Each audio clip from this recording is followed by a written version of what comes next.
It's my pleasure to welcome you all to the first session of our 7-day faculty development program on effective teacher-student relationship.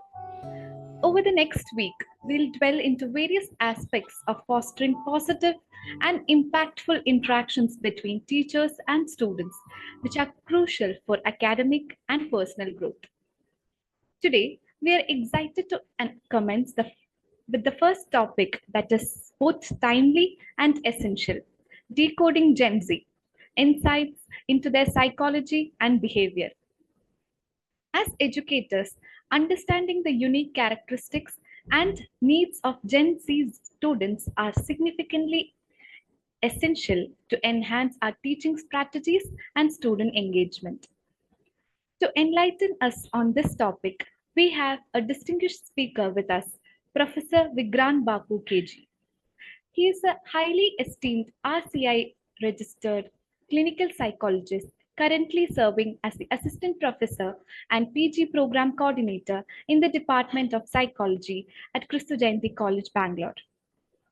Sir completed his MPhil in clinical psychology from Lokpriya Gopinath Bordoloi Regional Institute of Mental Health, Tezpur, Assam, and is currently pursuing his PhD in clinical psychology at Mizoram Central University.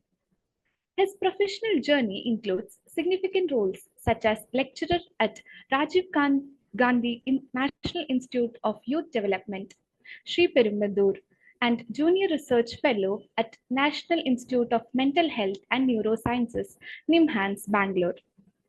With over 10 years of experience in clinical practice, teaching, and research, Professor Vigrant's expertise spans a wide range of areas, including child and adolescent clinical psychology, emotional regulation strategies, cognitive neuroscience, neuroimaging, adult and child assessments and psychotherapy, career counseling, and computer-based assessments. He has guided over 50 postgraduate level students and has published 15 papers in various Indian and international journals. With this illustrious career, we feel it an honor to have Sir in our midst. Now, I request Sir to address the gathering. Over to you, Sir. Thank you so much, ma'am. I hope I'm audible and clear.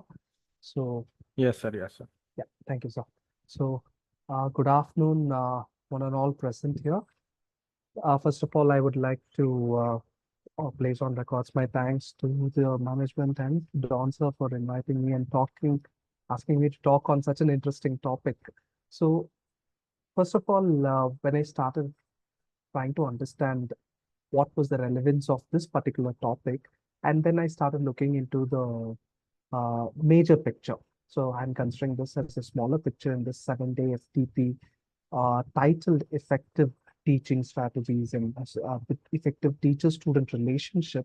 I thought that this should be the starting point. This is where the relationship begins. So trying to understand a person coming from a different generation is going to help us all as teachers to be more effective. I think today our resource person had our inaugural session chief guest had given a very good start for what we are going to discuss today.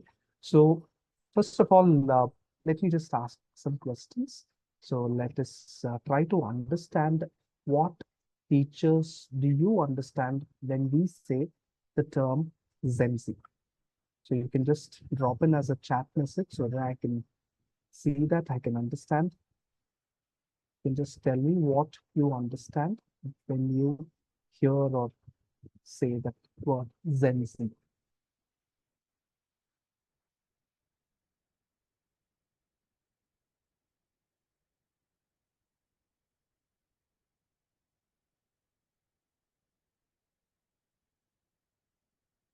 There are quite a lot of things that are mentioned here in the pictures, but from that, if you can put forward your ideas, what you feel.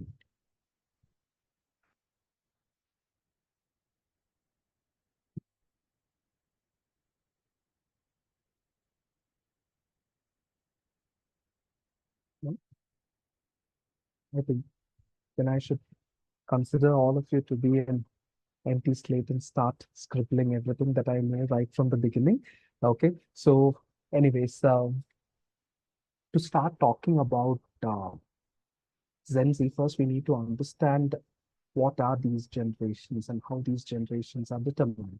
Before that, I think I just got one chat message. Okay, yeah, okay, Bhasa. So Vinnyman has told that they're being very trendy. Okay, Gen Z. When we hear the term Gen Z, we hear the term trendy. Okay, if anyone else wants to contribute, you can contribute. But before that, trying to understand, we generally say that there is a generation gap. We talk about when two people who come across like with a 10 years of age gap, generally we say that there is a generation gap. So we have had this conversations many times at home or at workplace or even amongst friends that there is a generation gap. So what's this generation? So technically speaking, a generation is defined as a time period where there are certain significant traits and characteristics that are observed among the people who are born in a particular age range. So that's how these concepts of generations are determined. So coming into who are Gen Zs? So Gen Zs are technically children whom we are handling right now, who are currently within the age range of age 12 to 27. So most of almost all of our current students who are in our undergraduate and postgraduate courses can be easily considered as students who fall under the concept of Gen Z. So these are people who are born within this age range or within these years of 1997 to 2012. I'm sure some of our teachers here might also be a Gen Z person who will be sitting here. So what so some of the teachers here would belong to Generation Y, probably born somewhere between the years of 1981 to 1996, and some of them also might belong to Generation X. Yeah, so that being the last set of generations, or sometimes we may have who are called as baby boomers. Okay, people who are born within the age of or within the years of 1946 to 64. So this is how these generations are defined. So currently, we are meeting the people whom we call as Zoomers or Gen Z, who have who are the predominant population of our college. So everywhere, these people they have found a similar kind of characteristics and traits. So the next image can practically give you an idea about how we perceive or conceive things around us. Yeah. So can you see this is what we can easily call as generation gap. So we can see what was dominating from the silent generation to the baby boomers to the Generation Z right now, who are all dependent, who are all majorly who can we call as digital native children.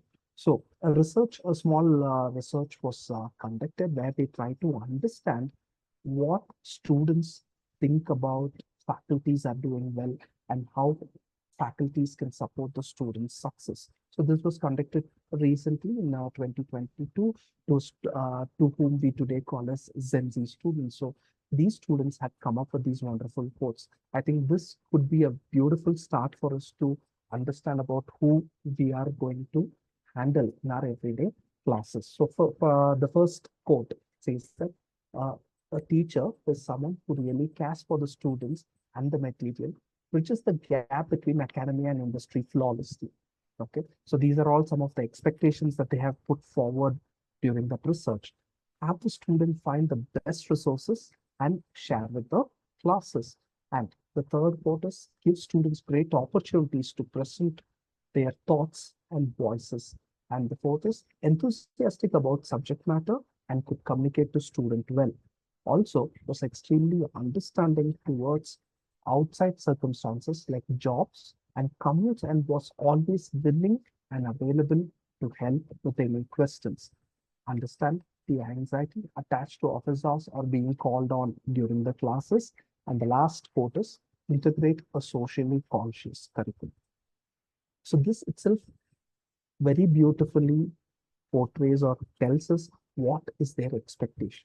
So as teachers, when we are going to class, these are some of the expectations that are there even with our own students. They want us not as a person who comes out to share their knowledge, they look at us from a different angle, right? Now, probably in the previous generations, teachers would have been looked upon the source of knowledge where they did not have access to many other things as students are having access right now. So teachers became the one point of contact or one source of knowledge for all the things and all the informations. But right now, those informations are available at various resources, and a teacher not merely becomes a source of authentic information, but also is a kind of a person who can go one step above and guide them and mentor them and take them into various stages. So this is what a Gen Z student expects. So placing these expectations of Gen Z students, we'll try to understand certain facts about Gen Z. So they did a Pearson had come up with a beautiful research where they were trying to compare people who are belonging to the Gen Z and the previous generation, that is the millennials. So most of them, most of this study had identified that 78% of the Gen Z students, okay, think that their teachers are very and are extremely important for their learning and development.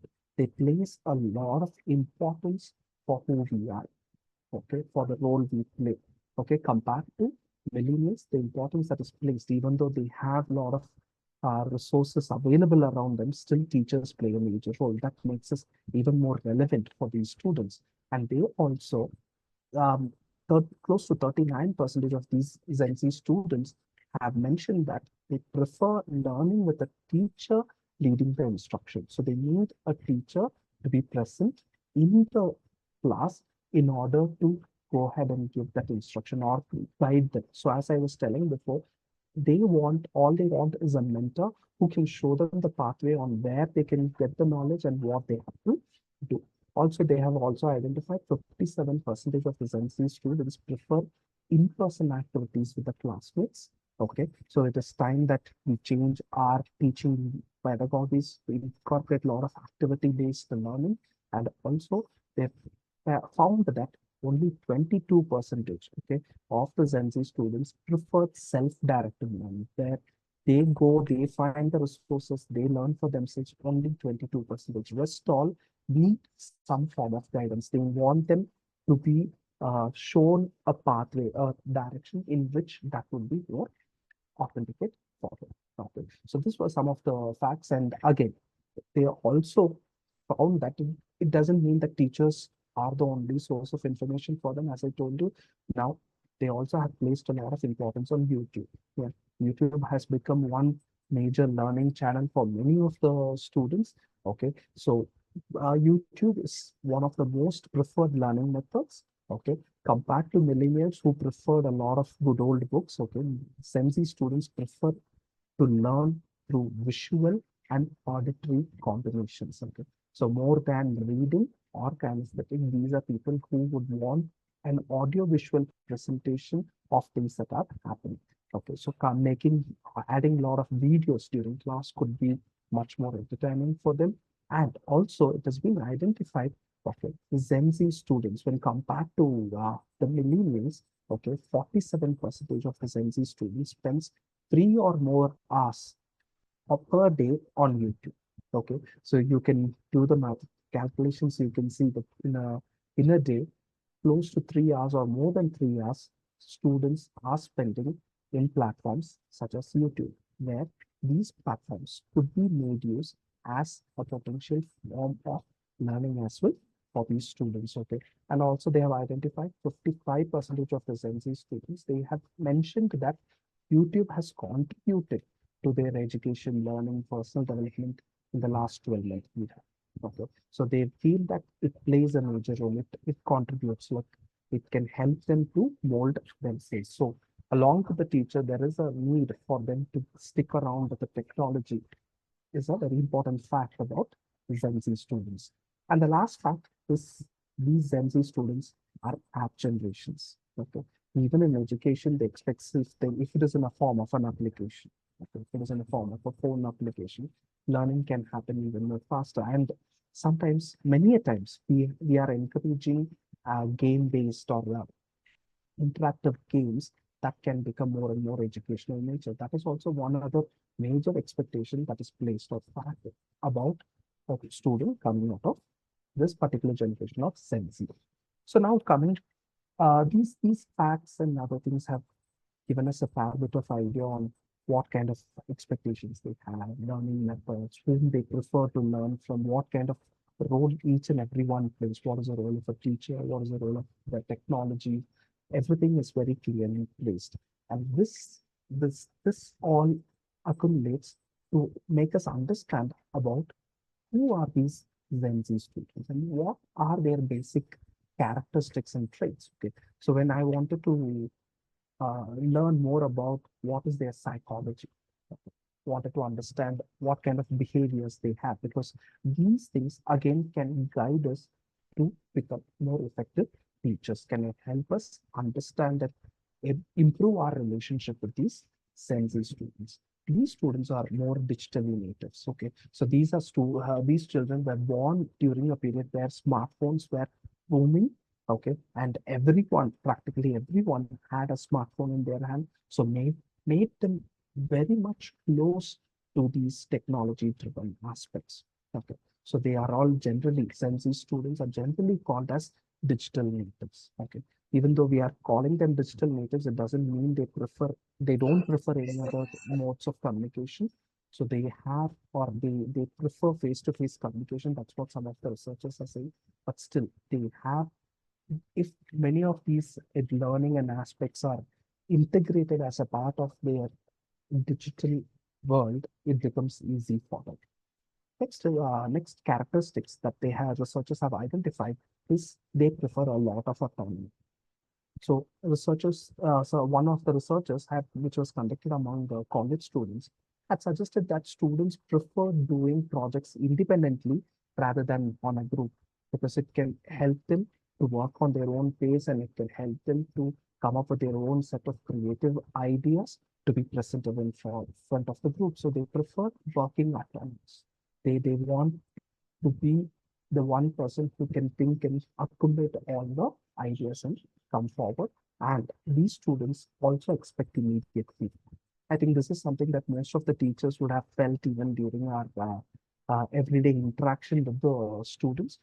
They, they somewhere or the other, they need feedbacks. Like once something is done, if you give them a genuine constructive feedback, these Gen Z students can pick it up and work on it, because that is something that they expect from the teacher. They want constructive criticisms. They want them to give them ideas that can help them to grow as a person. So immediate feedback could be something that could be incorporated into each and every activities that we do. So they keep expecting that.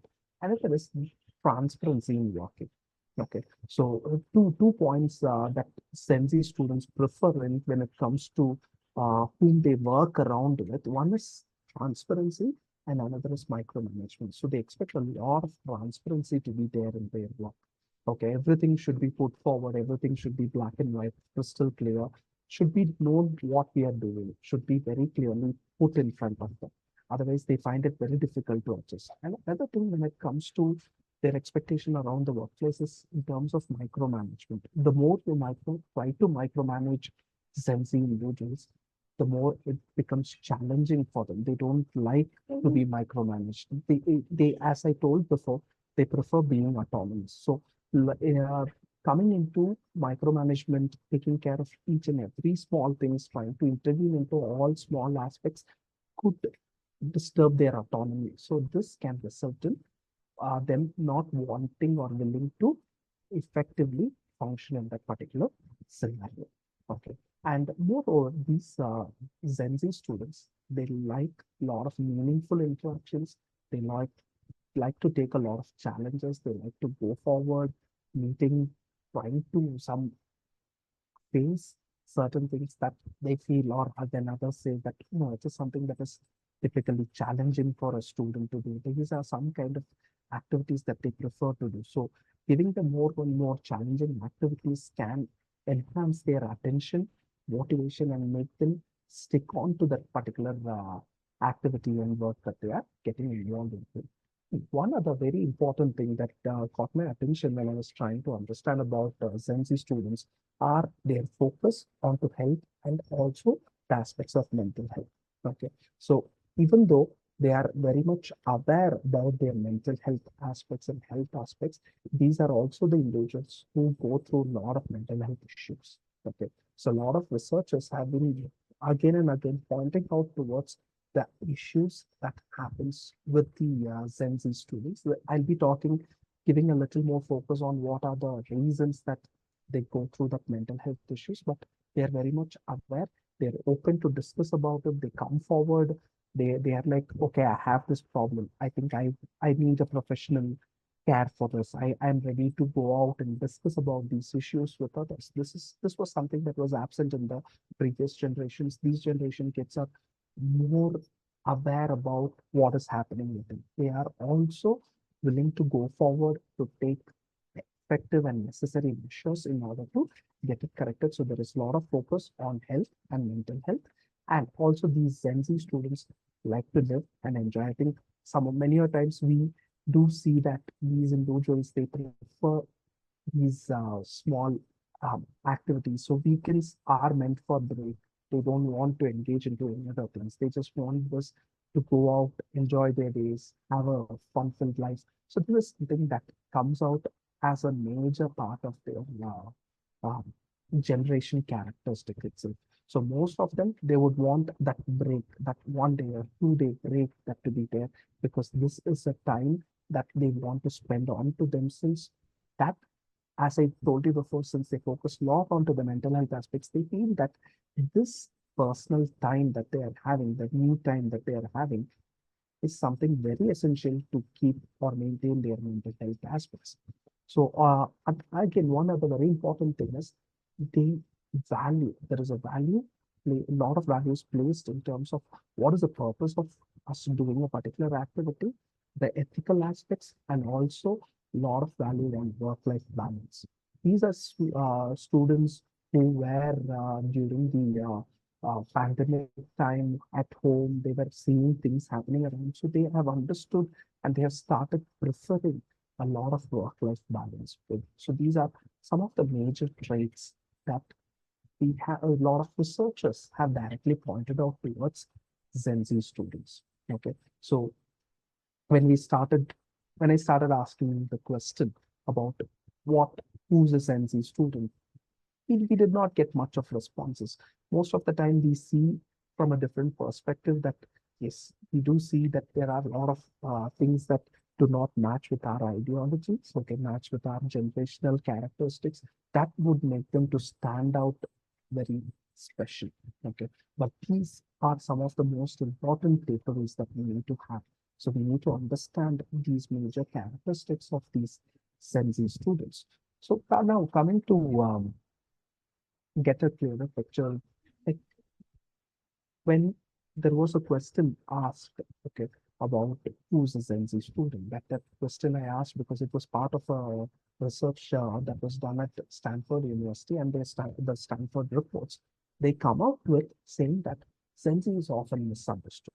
Okay, there is a clear-cut distinction, a clear-cut stereotype that exists about Gen Z students, that they are being coddled or pampered. Okay, so these are the students who are given a lot of things. They have so many things are available for them, but it's often a very much a misunderstood connotation about Gen Z students. In fact, the same research had identified these students to be more collaborative. Okay, when given a work, when they are asked to collaborate with others, even though they prefer working autonomously, when they are asked to collaborate and work with others, they prefer to go in that way. They are self-reliant. They know that what is available for them, from where they have to, and what are the sources that can get them the information. So they are very much self-reliant. And most importantly, students, Gen Z students have shown characteristics of being highly pragmatic in nature. So these are some very important traits of a student as well. Okay. So apart from this, these in the current generation, so researchers have started pointing out that there is a lot of diversity. I think that is something that even we are able to feel it in our colleges. Yeah. So we have students coming from different states, different cities, different places, even international students. So these Gen Z students, somewhere or the other, they have or they value this diversity. So they feel that this diversity is what gives them a good overall world view.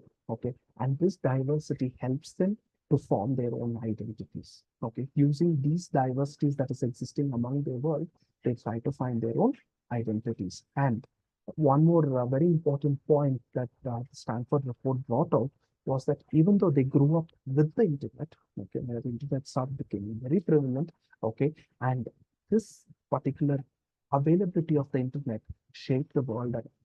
Okay, so the way they see the world right now is completely shaped by what the internet has given to them.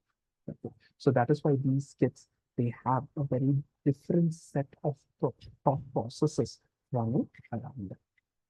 So I was telling about, I'll be discussing a little bit about the mental health aspect. Yes, I told they are more aware of the mental health aspects.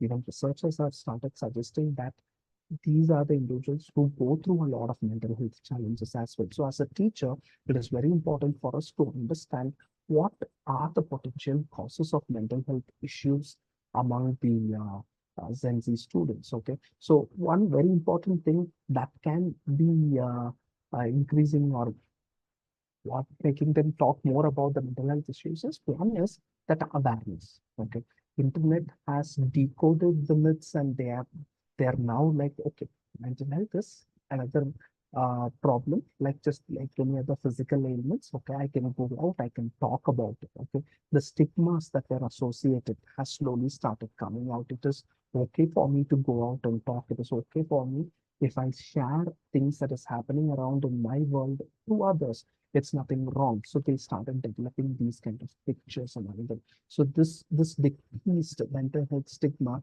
made them come out and openly share about it.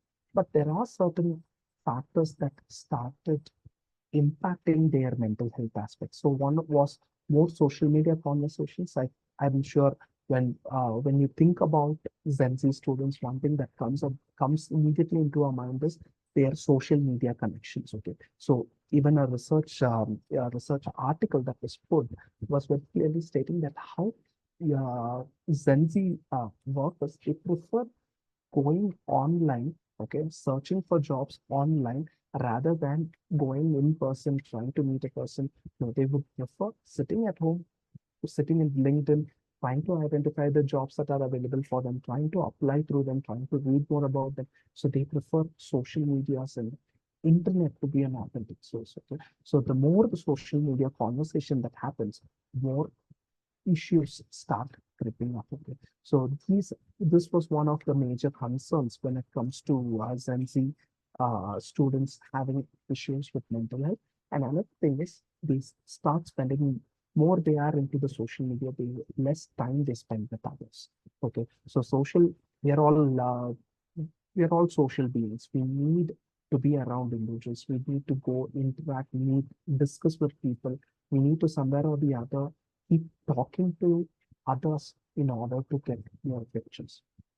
So these are some of the key factors that is making or creating problems for the students who are coming from the Gen Z criteria. So we need to keep these things in mind when we are interacting with them. We need to encourage them to move around, talk with others, try to sometimes break open the stigma around social media, trying to bring them out of that factors of social media. Okay, so I just would want to touch upon another very important point. As teachers, we have tried to understand, okay, now we have got uh, simple, I have a simple picture about what is the world of a Gen Z. Okay, but what does the Gen Z student expect from us as teachers? Because if I want to enhance the relationship, I think these 7 rules that are mentioned here would be very, very useful for us in order to help us get their attention into what they are studying.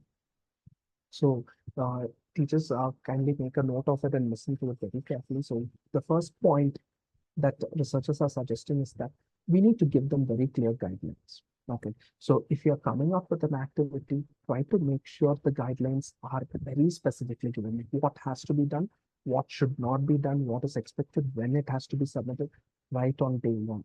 Okay, so that they get their space, they get their time, they are very clear. They don't have to fall back on other person to clarify what has to be done. So it is very important for us to give very clear guidelines. Okay, so that becomes the first thing. So even when you go for teaching or assignments or activities, seminars, any of these things, it is important. A guideline is prepared. These are the guidelines. So I expect you not to do these things. Expect you to do these things, timely submissions of assignments, to attend to being attentive in the class and not using the phone and not getting distracted because of certain other things should be very clearly stated right in the beginning so that that would help them. Okay, this is what I'm expected to do. So it becomes a very clear thing for them to look at what is happening. So second is we have to make a lot of sense. Okay, so as I told you, students are already having a little bit of idea of what has happened or a little bit of knowledge is created. Like for example, if I'm teaching a particular topic, let's say I'm trying to talk about what is schizophrenia. So I'm sure when I say this term schizophrenia, some of the teachers here are already aware of the term. The same awareness the student who sits in my class also will be having. Okay, but what is schizophrenia? How schizophrenia has to be looked upon? How I can make a difference? How I can make sense? How I can make them understand the relevance of the term schizophrenia for a psychology student, especially coming from the field of clinical psychology, how it is relevant for them, what are the things they need to do, how they have to take care of it, should be very clearly put in front of them. So if we are having enough idea, if they are trying to make sense of the topics that I am studying, how it is relevant to them, why this topic is going to be important for the particular individual, how it will help them in the future. If that clear perspective is given, then it becomes easy for the students to start relating to the particular topic. And the third rule is that we have to listen and adapt. Okay. So even as teachers, we should not be stuck to this teaching pedagogies that we are having. Every now and then, as we are giving feedback, we also have to collect feedback from the students. Okay, we have to listen to them and we have to adapt to what we want. So a little bit of modification in between, like every students are different, every class is different. So trying to implement what worked out in the previous class is not going to be effective in the next set of classes. Okay, so we need to be very, very clear on what is expected. So we need to very clearly listen to these individuals. We need to try to adapt our teaching pedagogy according to what the students want. So we have to be more adaptive in nature as teachers. And fourth, this is a very interesting point because uh, when we start narrating, okay, so Gen Z students have been identified to have a very good keen listening capacity when it is told in the form of a story. Okay. So when you are trying to bring out those narrations in a story format, it catches their attention. They're able to sustain their attention for a longer period of time compared to just mere presentation of facts, figures. So it becomes very easy for them to grasp the concept of whatever is being discussed in the class if it is in a form of a story. Probably trying to integrate the concepts that the person is aware about, okay, with the help of, let's say, the same example that I was giving before. Let's say that I'm talking about schizophrenia. What was my experience with a person who was going through schizophrenia? Okay, that could make a difference for these students. What did I notice? What were the things that happened in the clinical setup that can help the students to comprehend the concepts and the clinical pictures in a better way? Okay, so this could be said for any scenarios, anything practical that we have tried, we have done. Everywhere we can implement, we can try to make it into a story. Okay, trying to make them go ahead, perceive that particular concept in a story format, then their learning and their level of attention is going to increase. And the seventh point is that, sorry, the fifth point is that we have to break with activities. Okay, there has to be regular breaks. Okay, and each and every break try to fill up with some activities based on what we have done. Okay, so try to bring out very creative activities. Not all the activities are going to be effective for all the sessions. Okay, so try to, there can be some failures. Okay, we have to keep trying. We have to keep innovating, trying to bring in new ways to teach the particular concept. Okay, so in a recent conversation with one of the teachers who was coming up with a very creative way to make students understand the concept of how loan, okay, getting a loan and how are EMI calculated working. So he was telling that we asked the students to go out, collect the details and come back. Okay, we asked them to go out to a particular store. We asked them to sit as they are the customer, make them understand, try to understand about the entire process. So this kind of an activity-based learning can help the students to understand the particular concept even better. Okay, so instead of me just going there, sitting and teaching, Gen Z students prefer such kind of activities. When they are asked to step out, perform, and then understand, it helps them to grasp the concept in a better way. And sixth point, okay, so something very difficult for us to take as a teacher is like we have to teach less. Okay, so as I told, and I have been emphasizing right from the beginning, they are mm, digital natives. So they have access to all these things. They know where to. Even probably before most of us teachers knew about how to use ChatGPT, students were submitting assignments and working using ChatGPT. Okay, so they have students who are pretty much familiar about what is available for them in their environment. Okay, instead of going there and trying to teach that entire concept, trying to initiate a lot of conversations, discussions, trying to bring in some practical applications, okay, and trying to be more innovative. The seventh point, trying to keep bringing, inventing new ways to put forward a particular concept could become easy for the student to learn that particular concept. Okay, so these seven rules, as a teacher, if I'm able to adapt, if I'm able to integrate it into my everyday teaching, our relationship with the Gen Z students are going to flourish really. Okay, so some of the implementation strategies. Okay, so some certain other points that I would want you to teachers to keep in mind when working with Gen Z students. Okay, so the first is provide clear directions. I think we have discussed it in detail before. Okay, think digital.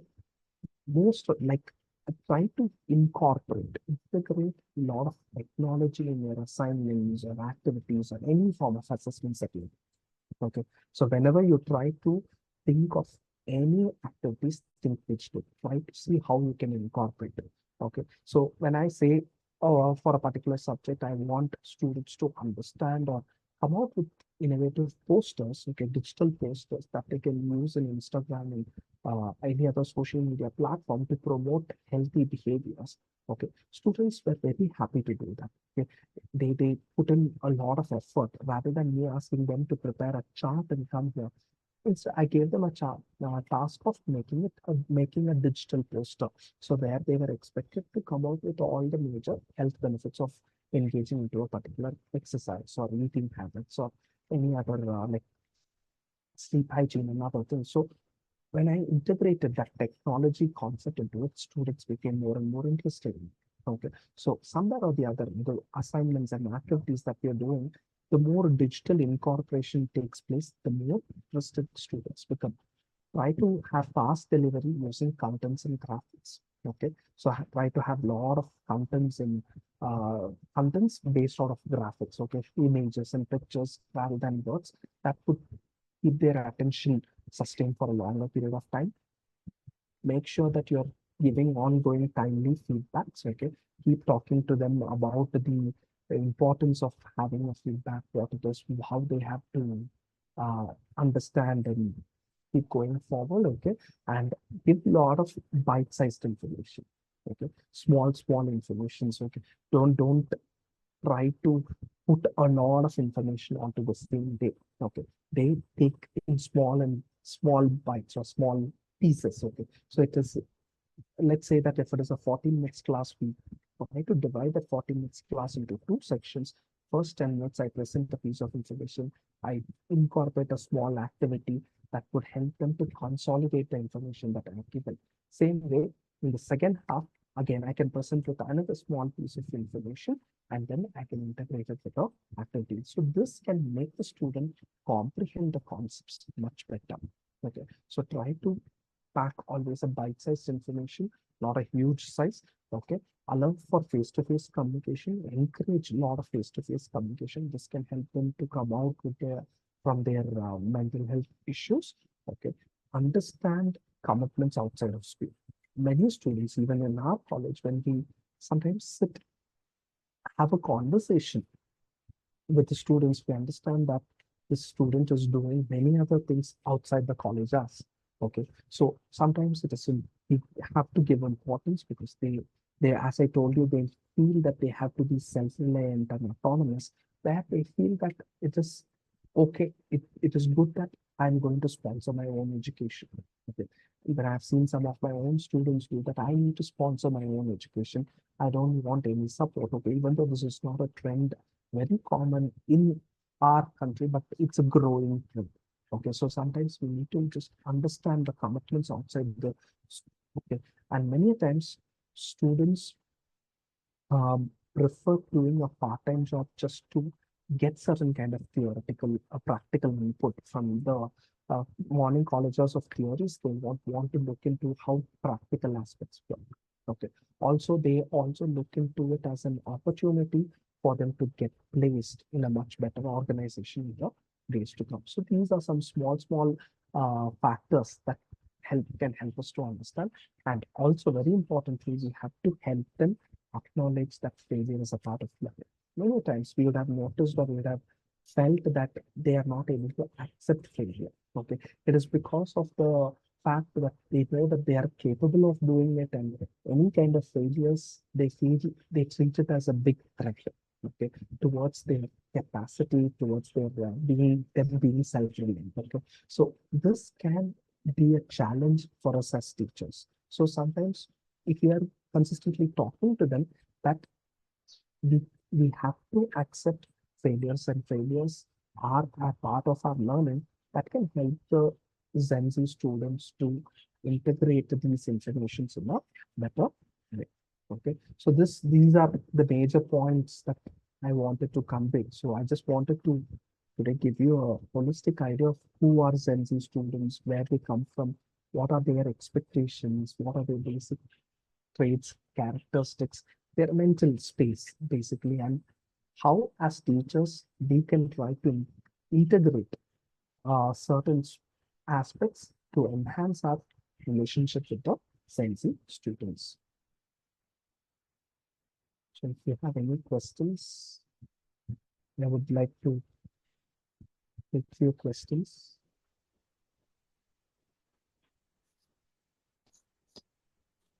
Also, we have time. Yes, sir. Yes, sir. No problem. Well,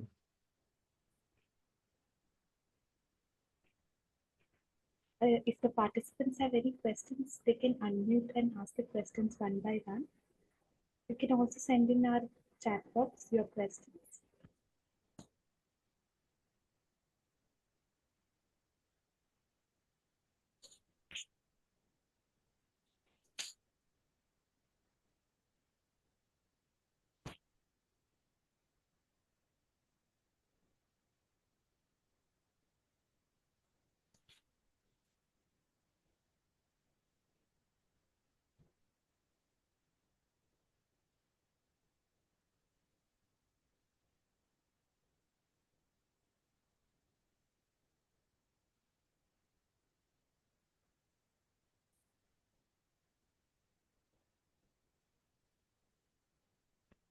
Vikrant sir will wait for 2 minutes if anyone have Sure, questions. sure.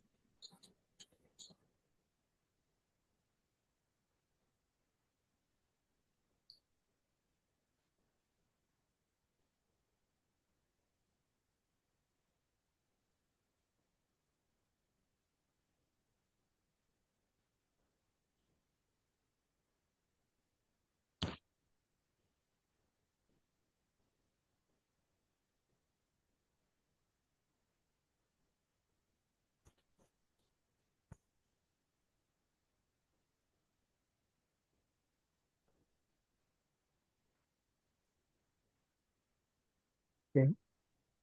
Yeah. So I have a question here. Uh, the question is like, how much equipped should institutes be to help in catering psychological issues of sensory? Yes. Uh, Even as I told, students are becoming more and more aware. It is important that we also have to focus on to their psychological aspects, handling their psychological aspects well within the boundaries of the institution. So at the school level, there are a lot of changes that are coming up these days. So there, for example, in the CBSE syllabus, board of schools, it is important that there is a school counselor. Okay, I think that is a similar kind of a role that UGC also is trying to implement when it comes to college counselors. There have to be people who are there to handle these issues. We need to have, like, for example, every 2000 students, there has to be a counselor who has to be there in order to give them that space to come out and talk, even though it will not be a major problem that they are having, small things that they want to discuss. So if it is something academically oriented, the concept of mentoring can take care of it. Okay, but if it comes to more personal aspects that they would prefer a professional person to be there, then in those kind of scenarios, it is better that we have a specific psychological counseling setup that can help the individuals to come out and vent their issues. It is very important. Colleges should start focusing on to that and giving that space, that freedom for the students to come out and discuss about their issues that they are going through. It is very important.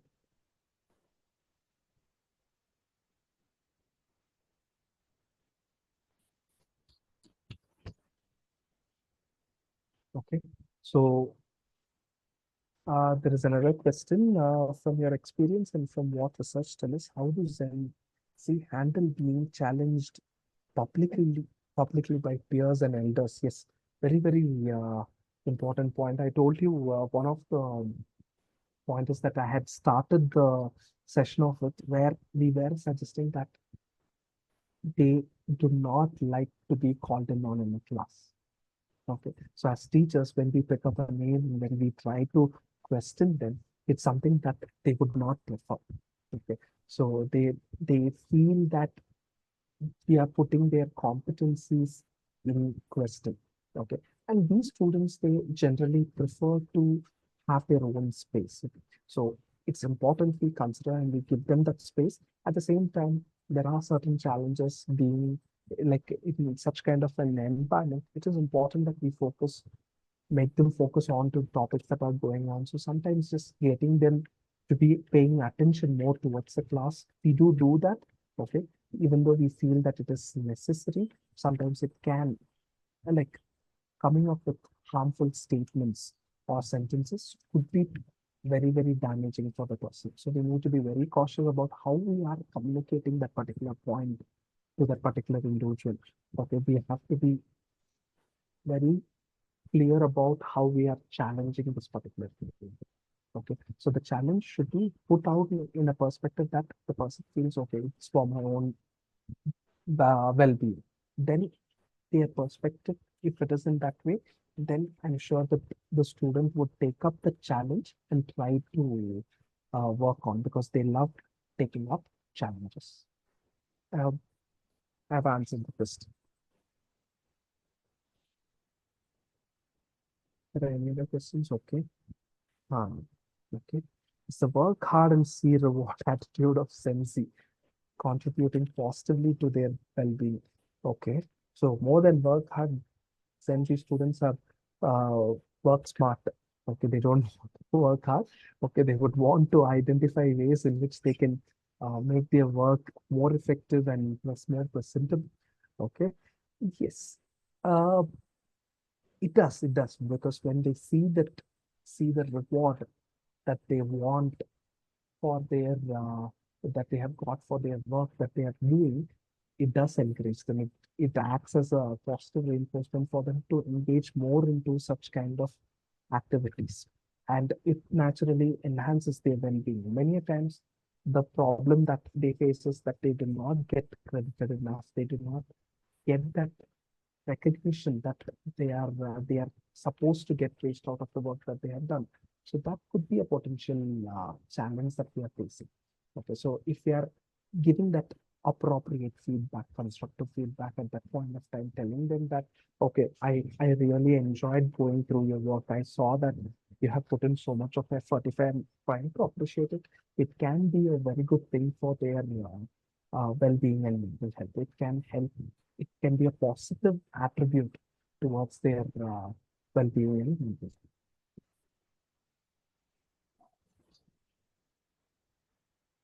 If there are any other questions, we can take it at this time. The organizers can take it. Hope there are no more questions from the participant side. Thank you, sir, for patiently answering our questions.